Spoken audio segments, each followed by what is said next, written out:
दिन तो मैं गया, अभी एक विवाद हुआ तो मैं गया तो वहां के कर्मचारी आए मेरे पास, मैं अंदर बैठा कुछ लिख रहा था, बोले आज तो आपकी पार्टी के बहुत सारे सांसद आए हैं।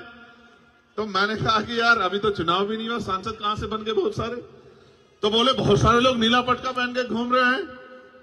तो मैंने कहा नीला पटका पहन के तो बहुत लोग आएंगे, जय भीम का नारा भी बहुत लोग लगाएंगे, लेकिन जब आपको जरूरत होगी और आपकी तरफ आंख उठेगी और आपके अधिकारों पे हमला होगा तो सिर्फ भीम आर्मी और आजाद समाज पार्टी आएगा। वही असली नीले वाला है, वही असली नीले को आगे बढ़ाने वाला है।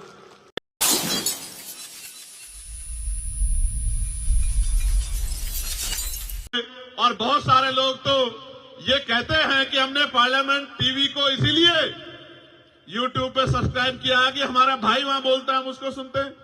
आप ये देखो, भोजन माता, आशा, आंगनबाड़ी, सफाई कर्मचारी, ठेके पे कर्मचारी, सरकारी कर्मचारी, दिल्ली सिविल डिफेंस वाले, कोई ऐसा पुलिस के लोग, दिल्ली पुलिस हो चाहे देश की पुलिस हो, उनके मॉडर्नाइजेशन की बात, होमगार्ड की, ग्राम के चौकीदार की, सब लोगों की बात, नौजवानों की बात, रोजगार की बात, महंगाई पे मार की बात, जो जनता पे पड़ रही है, सारी आवाज हमने पार्लियामेंट में उठाने का काम किया।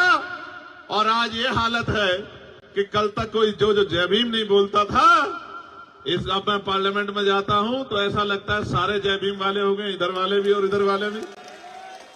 एक दिन तो मैं गया, अभी एक विवाद हुआ तो मैं गया तो वहां के कर्मचारी आए मेरे पास, मैं अंदर बैठा कुछ लिख रहा था, बोले आज तो आपकी पार्टी के बहुत सारे सांसद आए हैं। तो मैंने कहा कि यार अभी तो चुनाव भी नहीं हुआ, सांसद कहां से बन गए बहुत सारे। तो बोले बहुत सारे लोग नीला पटका पहन के घूम रहे हैं। तो मैंने कहा नीला पटका पहन के तो बहुत लोग आएंगे, जय भीम का नारा भी बहुत लोग लगाएंगे, लेकिन जब आपको जरूरत होगी और आपकी तरफ आंख उठेगी और आपके अधिकारों पे हमला होगा तो सिर्फ भीम आर्मी और आजाद समाज पार्टी आएगा। वही असली नीले वाला है, वही असली नीले को आगे बढ़ाने वाला है। तो मैं बस आपसे कहना चाहता हूं, अब तक आपने सबको मौका दिया, सबका हाथ पकड़ा, सबको आगे बढ़ाया, सबकी आवाज आप बने, सब पे भरोसा किया। एक मौका आपको हमारे इन काम करने वाले साथियों को भी देना चाहिए। और अगर आपने एक मौका इनको दे दिया, मैं आपको लिख के देता हूं कि ना फिर आपको किसी और झंडे की जरूरत पड़ेगी, ना डंडे की जरूरत पड़ेगी, ना नेता की जरूरत पड़ेगी, क्योंकि नेता मां के पेट से जन्म नहीं लेते, नेता संघर्ष से पैदा होते हैं। और भीम आर्मी ने संघर्ष करके नेता तैयार किए हैं, जिनको कल तक नकारा जाता था, आज उनको बड़े बड़े नेता फोन करके कहते हैं कि हम पे अपना आशीर्वाद बना के रखना। और मैं आपसे ये भी कहना चाहता हूं बहुत जिम्मेदारी के साथ कि सड़कों की लड़ाई हम लड़ते रहेंगे।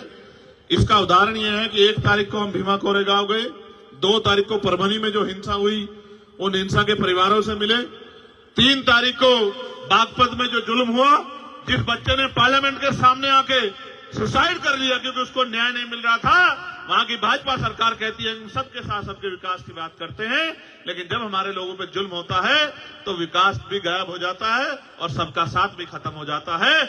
उनको न्याय नहीं मिलता, 3-3 साल पार्लियामेंट के सामने आके उस बच्चे ने को आग लगा ली और 70% जल गया और अस्पताल में उसने दम तोड़ दिया।